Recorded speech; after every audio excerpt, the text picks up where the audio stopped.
Hola Mugiwara, bienvenidos a navegar con nosotros de nuevo. Imagina si, en ese momento en que Garp aparece totalmente decidido a dejar al pequeño Luffy con Dadan, hubiera cambiado de opinión, o mejor aún, y si, en lugar de eso, el propio Dragon hubiera dado un golpe sobre la mesa y dicho, no, ese niño es mi hijo, y si algún día el mundo va a temblar con su nombre, entonces es mejor que empiece desde temprano a entender lo que eso significa, porque, bueno, tal vez ya lo sabía, tal vez desde que vio esa sonrisa tan grande en el bebé, pensó, este mocoso no es común, va a causar un gran caos, así que vamos a fingir que eso fue lo que pasó. Antes de revelarlo todo para ustedes, cuento con su apoyo para dejar un like en el video y suscribirse al canal si aún son nuevos por aquí. Luffy no creció en medio del bosque de Goa, corriendo con Ace y Sabo, recibiendo regaños de Dadan y comiendo carne asada medio cruda robada a los bandidos. Nomber en este universo creció entre mapas, estrategias y reuniones secretas. Creció dentro de una fortaleza oculta del ejército revolucionario. ¿Y sabes qué? Odiaba cada segundo. Con el tiempo, los revolucionarios se dieron cuenta de que ese niño no era normal. Era caótico, sí, pero había algo distinto. Luffy quizás rompía cosas importantes solo porque le parecía gracioso. Tal vez llamaba a Kuma oso robot gigante y trataba de subirse encima como si fuera un juguete. Tal vez tenía apodos para todos, desde Ivankov hasta Sabo, porque sí, en este mundo Sabo también fue rescatado temprano y volvió a ser casi un hermano, solo que desde antes.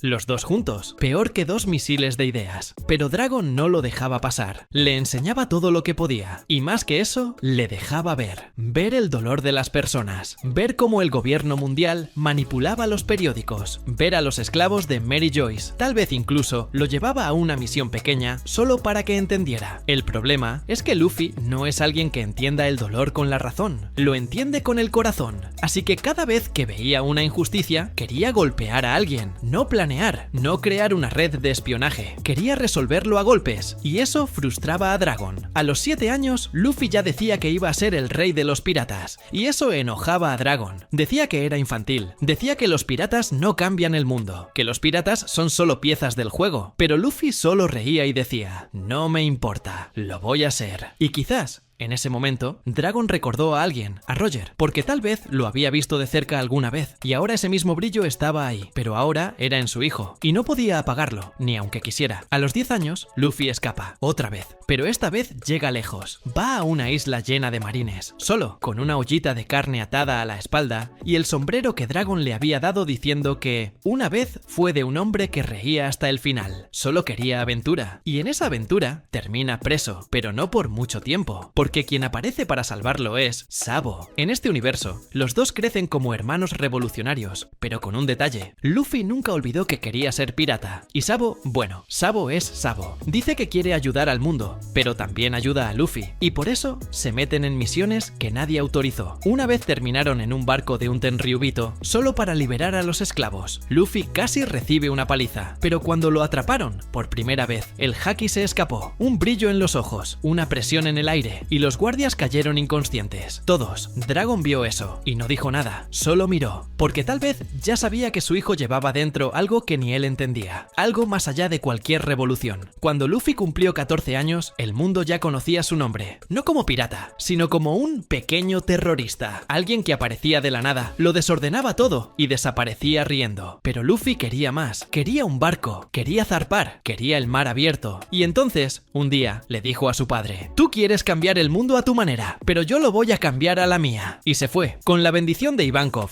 el golpe en la espalda de Sabo y la cara impasible de Dragon. Pero el problema es que eso también tendría consecuencias. Si Luffy hubiera sido criado por Dragon desde el principio, la primera y más dolorosa consecuencia sería simple, silenciosa e irreversible. Nunca habría conocido a Zoro. Y ese detalle lo cambia absolutamente todo, porque Zoro no fue solo el primer tripulante, fue el reflejo, el tipo que sostuvo el timón emocional de la tripulación en los peores momentos, incluso sin sonreír, incluso sin entender los chistes, incluso sin pedirlo. Así que imagina un Luffy que nunca llega a Shells Town, nunca encuentra a ese espadachín amarrado en la cruz de madera, nunca tiene ese momento de decir, ¿quieres ser el mejor espadachín del mundo? Entonces ven conmigo. Eso simplemente no pasa. Zoro sigue solo, tal vez preso, tal vez se libere por sí mismo, tal vez muera por una decisión aleatoria de Morgan, y el mundo nunca ve a ese tipo de cabello verde jurar que nunca más perdería una pelea. Luffy, en este universo, crece rodeado de revolucionarios, no con alguien que eligió seguirlo solo por confianza. Sin Zoro no hay freno moral, porque, por más libre que sea Luffy, era Zoro quien imponía un límite invisible, un respeto silencioso. Era él quien decía cuándo algo pasaba de la raya. Sin él, el Luffy de Dragon crece con otro tipo de moral, más radical, más cercana a la de Sabo, menos pirata, más justiciero. Y eso cambia todo el curso de su viaje. Después viene la ausencia de Nami, porque sin pasar por Shell's Town, sin convertirse en pirata al estilo tradicional, Luffy nunca pisa Orange Town. Y si no pisa ahí, nunca enfrenta a Buggy, nunca come esa comida horrible en el restaurante flotante, nunca tiene que golpear al león gigante. Y más que eso, nunca encuentra a la ladrona del grupo, la cartógrafa herida, la chica que robaba a piratas para salvar a su aldea. Nami no es reclutada. Arlong sigue siendo una amenaza aislada en Iced Blue. Tal vez continúe esclavizando Kokoyashi por años. Tal vez sea derrotado por otro pirata. Tal vez ni el ejército revolucionario note su existencia. Y Luffy, sin ella, nunca pasa por ese momento de furia real. Nunca le entrega el sombrero. Nunca siente el peso de luchar por alguien que ya no cree en la esperanza. Usopp también desaparece de este universo, porque Syrup Village solo entra en la historia por la ruta clásica. El niño mentiroso, hijo del tirador de Shanks, se queda solo contándose historias a sí mismo, y tal vez algún día tome un pequeño bote e intente seguir a su padre. Pero nunca encuentra a Luffy,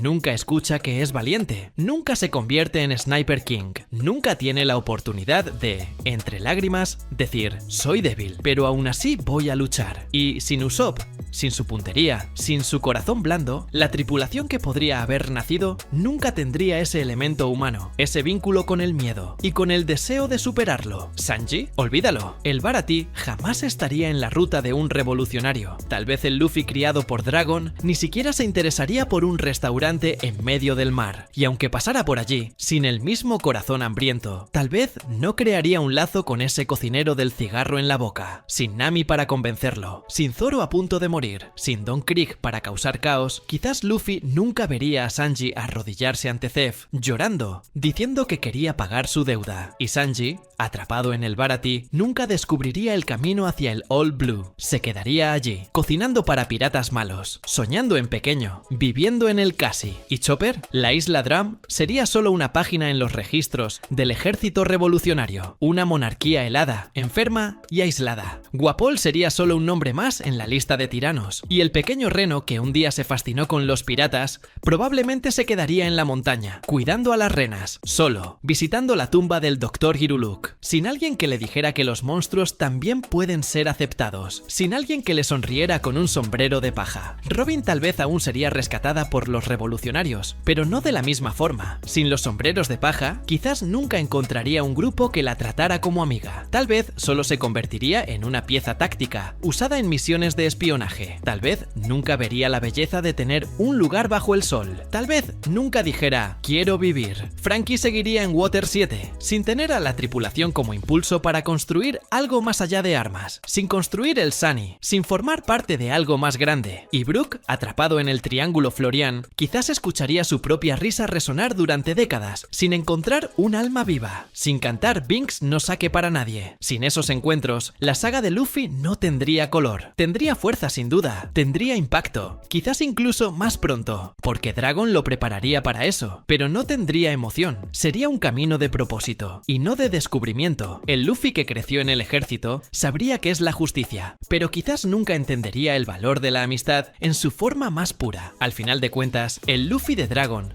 puede incluso convertirse en una leyenda. Puede ser el hombre más fuerte del mundo, pero jamás sería el rey de los piratas, porque ser el rey de los piratas no es solo ser fuerte, es ser libre con personas a tu lado, es convertir enemigos en amigos, es coleccionar promesas hechas con lágrimas, risas y carne. Y sin los sombreros de paja, él nunca habría tenido eso. Tendría mando, tendría respeto, tendría el mundo a sus pies, pero quizás en el silencio del barco sentiría la falta de algo que nunca vivió, de un espadachín dormilón, de una navegante enojona, de un mentiroso de nariz larga, de un cocinero que se queja de todo, de un médico que llora fácilmente, de una arqueóloga que entiende miradas, de un carpintero que explota todo, de un esqueleto que canta solo, de un timonel pez que entiende el mar como quien escucha música. Quizás echaría de de menos a una tripulación, aún sin saber lo que eso significa. Y eso es todo, Mugiwara. Espero que hayas disfrutado el video tanto como nosotros disfrutamos haciéndolo. Si deseas seguir acompañando nuestras aventuras, no olvides suscribirte y activar la campanita para recibir notificaciones. Deja tus comentarios sobre lo que te gustaría ver en el próximo video y hasta entonces, que la suerte esté siempre de tu lado. ¡Hasta la próxima!